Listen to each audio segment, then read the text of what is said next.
Canada के बीच रिश्तों की जमी हुई बर्फ अब टकराव की भयानक आंधी में बदलने वाली है।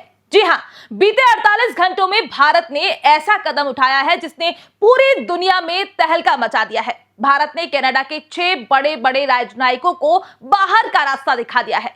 इन्हें अब 19 अक्टूबर तक भारत छोड़ने का अल्टीमेटम दिया गया है और यह कदम उस वक्त उठाया गया जब कनाडा खालिस्तानी आतंकवादियों पर कार्यवाही करने में लगातार नाकाम रहा। तो सवाल यह उठता है कि आखिर अब क्या होने वाला है? क्या भारत कनाडा के रिश्ते इस टकराव से उबर पाएंगे या फिर यह विवाद दोनों देशों के बीच एक स्थायी दरार बन जाएगा? देखिए ये खास रिपोर्ट।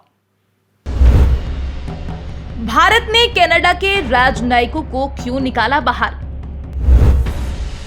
खालिस्तानी आतंकवादियों को क्यों संरक्षण दे रहे हैं जस्टिन ट्रूडो?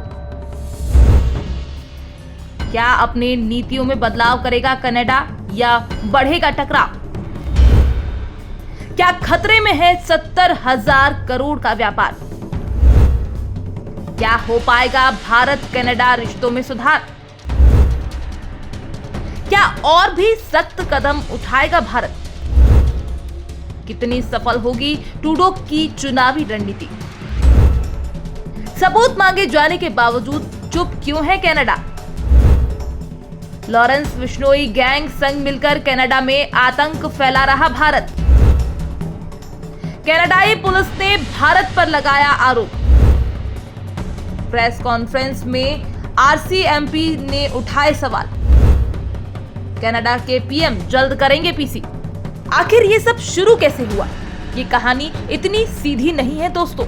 ये कहानी है खालिस्तानी आतंकवाद की। वो खालिस्तानी आतंकवाद जिसे कनाडा में राजनीतिक फायदा उठाने के लिए छुपा कर रखा गया है। जस्टिन ट्रूडो की सरकार खालिस्तान समर्थक गतिविधियों को रोकने के बजाय उन्हें बढ़ावा देती नजर आ रही है। आखिर क्यों? क्योंकि ट्रूडो और उनकी सरकार की नजर खालिस्तानी वोट बैंक पर है। वोट की राजनीति के लिए खालिस्तानी आतंकियों को खुला छोड़ा जा रहा है। दरअसल भारत ने बार बार कहा सबूत दो, कार्यवाही करो, लेकिन दोस्तों कनाडा की सरकार ने हर बार इसे नजरअंदाज किया। खालिस्तानियों को रोकने की बजाय उन्हें ढाल बना लिया और इसका नतीजा भारत के खिलाफ साजिशें। मोदी सरकार ने इसे बर्दाश्त नहीं किया और अब समय आ गया है कि कनाडा को सख्त जवाब मिले और यही हो भी रहा है। कनाडा में अगले कुछ महीनों में चुनाव होने वाले हैं और जस्टिन ट्रूडो को इस बात का डर है कि अगर खालिस्तानियों के खिलाफ सख्त कदम उठाया तो उनकी कुर्सी चली जाएगी। यही वजह है कि ट्रूडो खालिस्तानियों को इस्तेमाल कर रहे हैं भारतीय हितों के खिलाफ। लेकिन क्या ट्रूडो का ये खेल काम करेगा?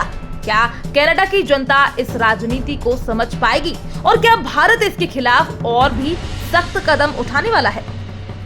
दोस्तों आपको ये जानकर हैरानी होगी कि भारत और कनाडा के बीच हर साल लगभग 70,000 करोड़ रुपए का व्यापार होता है।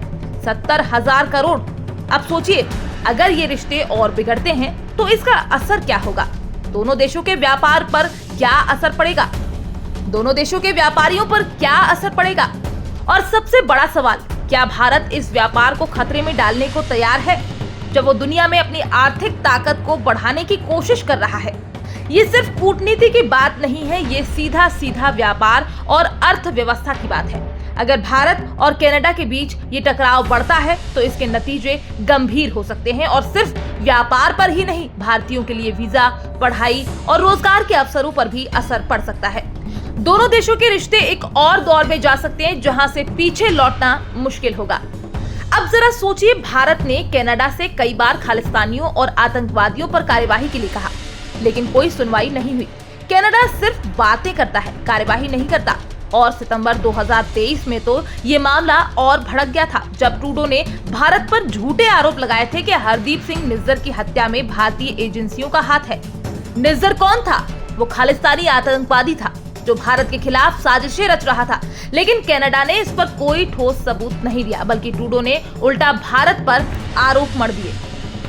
ट्रूडो की ये राजनीति सिर्फ उनके चुनावी एजेंडे का हिस्सा है। वो खालिस्तानी तत्वों को साथ लेकर अपनी सरकार बचाने की कोशिश कर रहे हैं। लेकिन क्या भारत ये बर्दाश्त करेगा? भारत ने साफ कर दिया है कि आतंकवाद और अलगाववाद के खिलाफ उसकी नीति में कोई समझौता नहीं होगा। लॉरेंस बिश्नोई गैंग संग मिलकर कनाडा में आतंक फैला रहा भारत। कनाडाई पुलिस ने भारत पर लगाया आरोप। प्रेस कॉन्फ्रेंस में आरसीएमपी ने उठाए सवाल। कनाडा के पीएम जल्द करेंगे पीसी। अब सवाल यह है कि आगे क्या होगा? क्या भारत और भी सख्त कदम उठाने वाला है? क्या कनाडा अपनी गलती मानेगा? क्या भारत कनाडा व्यापार बर्बाद हो जाएगा? और क्या खालिस्तानी आतंकवाद का खेल अब बंद होगा या फिर ये तनाव और बढ़ेगा? आप बने रहिए हमारे साथ, क्योंकि ये कहानी यही खत्म नहीं होने वाली है। ओटावा में थैंक्स गिविंग डे पर एक प्रेस कॉन्फ्रेंस में आरसीएमपी के सहायक आयुक्त ब्रिगेड गोबिन ने आरोप लगाया। उन्होंने कहा कि हमने जो देखा है वो संगठित अपराध तत्वों का उपयोग है और इसे सार्वजनिक रूप से एक संगठित अपराध गिरोह के लिए जिम्मेदार ठहराया गया है। लॉरेंस बिश्नोई गैंग भारत के एजेंटों से जुड़ा हुआ है। जब पूछा गया क्या आरसीएमपी भारतीय सरकारी एजेंटों पर हत्या, जबरन वसूली, धमकी और जबरदस्ती का आरोप लगा रहा है, तो आरसीएमपी आयुक्त माइक डुहेम ने इसका जवाब हाँ में दिया। माइक ने आगे कहा कि कनाडा के प्रधानमंत्री जस्टिन ट्रूडो भी ग्लोबल अफेयर्स कनाडा और आरसीएमपी पर एक प्रेस कॉन्फ्रेंस करने वाले हैं। To be more specific, is the main target of transnational repression or foreign interference and organized crime, including what we just heard, extortions, actually the Sikh Canadian community? So yes, I mean, it is targeting the South Asian community, but what we've seen is there's specific targeting of pro-Khalistan elements in Canada. I'm just going to send you from Boz News. We just heard today that India is targeting, using the terminology I shared, the South Asian diaspora. To be more specific, is the main target of transnational repression or foreign interference and organized crime, including what we just heard, extortions, actually the Sikh Canadian community? So yes, I mean, it is targeting the South Asian community, but what we've seen is there's specific targeting of pro-Khalistan elements in Canada, or members of the pro-Khalistan movement. And just for the follow-up, when we're talking about extortions, organized crime being used, we've within the community have seen that folks have been targeted in these incidents are not just people that are linked to the Khalistan movement or the Sikh self-determination movement. Are you able to share that the transnational repression occurring right now is going beyond just Sikhs connected to the Khalistan movement in some shape or form? So just in order to preserve the integrity of the investigations that are being conducted by our police of jurisdiction partners, I won't be providing any further details in regards to the specificity of those investigations. But what we've seen is from an RCMP perspective, is the use of organized crime elements, and I will say and it's been publicly attributed and claimed by one organized crime group in particular, which is the Bishnoi group. So that's what we're seeing here in Canada, and we believe that group is connected to agents of the government of India.